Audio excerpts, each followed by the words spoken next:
Congressman Lucas, why is the Farm Bill important, not just for farmers and ranchers, but for consumers? Well, when you look at the Farm Bill, many people think of it as crop insurance or conservation or some particular area, but it's a comprehensive bill. It's everything from the nutrition title, which is where we make sure our fellow citizens have enough to eat, and it's also the production title, which is conservation, rural development, the commodity titles, all of those things that help make sure we have the ability to raise that food and fiber. So together, they make sure that we have enough, that it's affordable, that it's the highest quality, and that our fellow citizens will never know a time when they go to the store that there's not something on the shelf. So thanks to your hard work back with the 2014 Farm Bill, we're not looking for an entire rewrite. What are some key changes for this 2018 Farm Bill? Well, you're entirely right. In 2014, or actually the 2012 Farm Bill that became the 2013 Farm Bill that ultimately became the 2014 Farm Bill that was signed into law, we had to reinvent the wheel. After stepping away from the old direct payment program, we had to come up with a way to make sure that that safety net was there to guarantee the producers would be able to meet the needs. This time around, the question comes down to, in particular, several commodity groups. For instance, the cotton language was done at a time when they were in the WTO court case with the Brazilians. It's the language that the National Cotton Council felt was the most appropriate way to resolve that lawsuit. Well, the language hasn't worked as well as it should have. It's not as strong a safety net as the other commodity groups have. So how do we address that? That's one of the big things. And there will be an ongoing, continuing focus on making sure that the nutrition title, which is the overwhelming portion of the Farm Bill, actually goes to the people who need help, and that they have the resources in a fashion that they deserve, and that we make sure that the deserving people get those resources. In the other areas, how many acres should be in CRP, the Conservation Reserve Program? Is the revenue option or the price protection option, whether you want to call it ARC or PLC, are those safety nets strong enough? Do we still have the option between the two? And I would say yes, you'll still have a choice to make. You'll still have decisions about how much coverage to build up to. But the first step in this process will be sometime late in 2017, because the present Farm Bill doesn't expire until the end of September 2018. The first step will be how much money will be available for the next Farm Bill. We were mandated to make dramatic cuts in overall Farm Bill spending in the last one.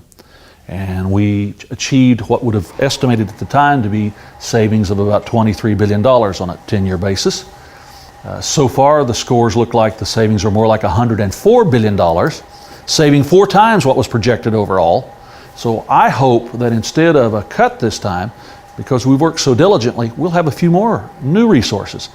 And not only is the commodity title, the crop insurance program is important, but we need to increase our investment in rural development and agricultural research and a variety of those things that provide the infrastructure so that producers and processors can continue to provide that food and fiber to all of our neighbors.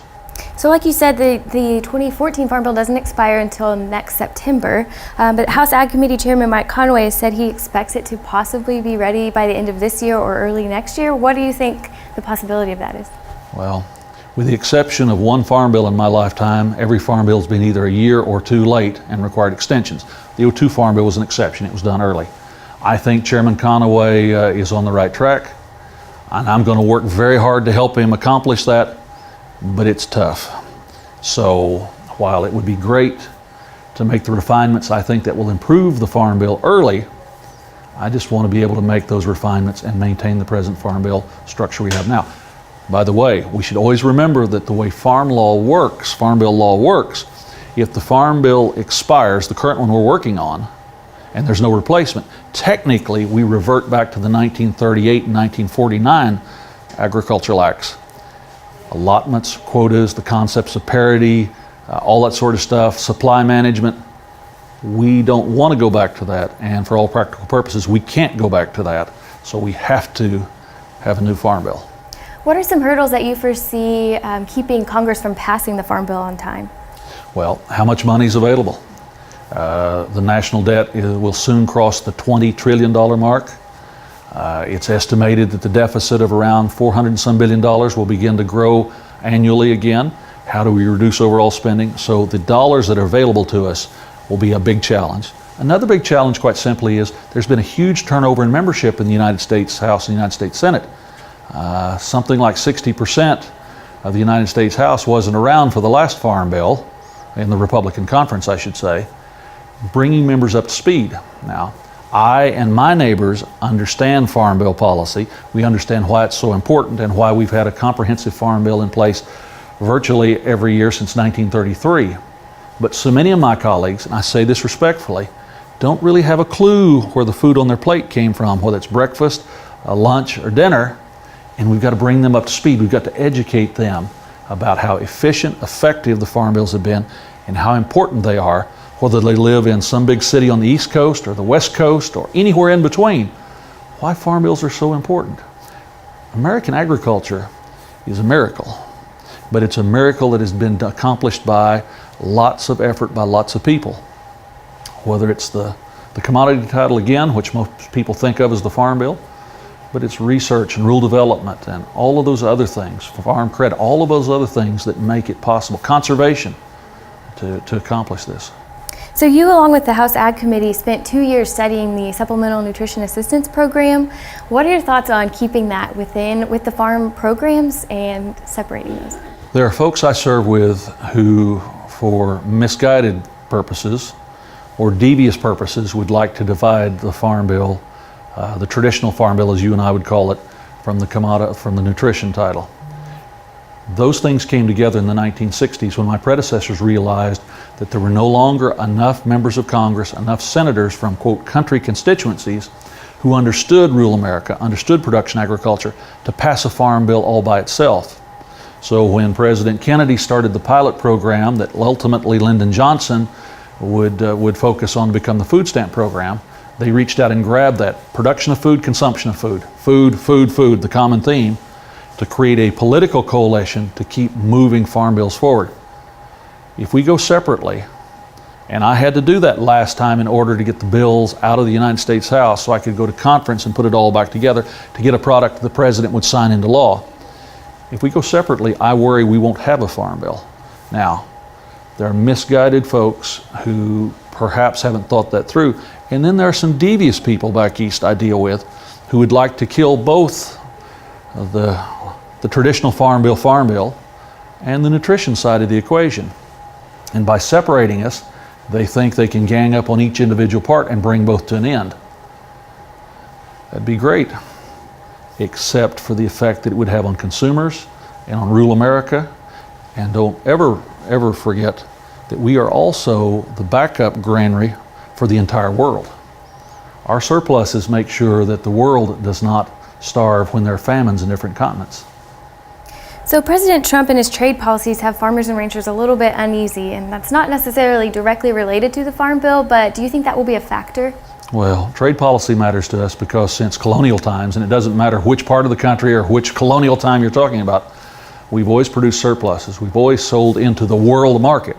And if we can't sell our extra corn, our extra beans, our extra pork, our extra beef into the world market, then we'll have no price.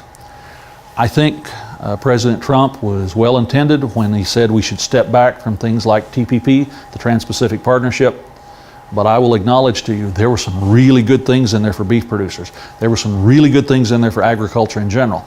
Now, if he will follow through with unilateral trade agreements, country by country, then that'll be okay.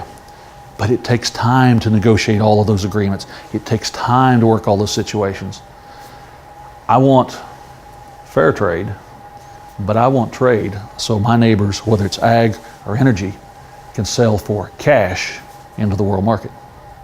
Lastly, how can farmers and ranchers get involved in the Farm Bill process? Well, first of all, you need to be a part of your favorite farm organization, whatever entity that may be, whether you're a grain producer or a cattleman or a pork person, whatever, you need to be involved with people of a common spirit trying to make sure good policy is put into place. And in addition to that, you need to be engaged in the process. I do town meetings. My colleagues in the United States House in Oklahoma and across the country do town meetings. The senators do town meetings. The senators and my fellow colleagues and myself do public events. We go to things. Go to the events. Get to know the member. And especially in the case of senators where they have the entire state to cover, get to know their staffs so that when important things come up and you pick up the phone and you call Joe or Betty down at the senator or the congressman's office, they know who you are, they respect your knowledge, they understand your perspective, and when you give advice, it registers as something that then passes up the line. I may be a farmer by trade, I have a degree in agricultural economics from Oklahoma State, but not everybody I serve with in Congress has that background. Not everybody goes home to the country on the weekends, and we need to work hard to make sure that all my colleagues understand where we are coming from in our perspective. All right. Thank you, sir. Thank you.